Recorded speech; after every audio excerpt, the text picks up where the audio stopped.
এবার ফোঁস করলে কুচলে দেবো, আর কোনো মজা দেখাতে পারবো? 100 বার। প্রথমেই বলি যে রিপাবলিক বাংলা যে উদ্যোগটা আজকে নিয়েছে, hats off to all of you, hats off. Really it's a wonderful initiation, we should continue this.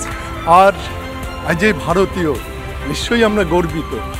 আমরা এই গর্ব আরও আমাদের যারা লিডারশিপে আছেন প্রত্যেকটা পার্টির মানুষ যেন আমাদের সঙ্গে এক জায়গায় দাঁড়িয়ে একভাবে সবাই, ধর্ম বর্ণ সবাই অল 140 কোটি মানুষ সবাই কিন্তু একসঙ্গে। কোথাও আপনি দেখবেন না হিন্দু মুসলমানের কোনো পার্থক্য আমাদের এই যুদ্ধে হয়নি।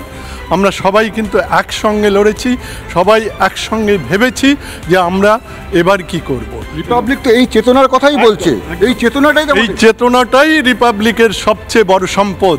এটাকে নিয়েই আমরা আগামী দিনে আমাদের যে বড় মিশন, গোটা পৃথিবীকে আমরা দেখিয়ে দেব আমরা একটা শক্তিশালী জাতি, যে জাতি সারা পৃথিবীকে লিড করতে পারে, যেটা আমাদের লিডারশিপে সবাই বলছে।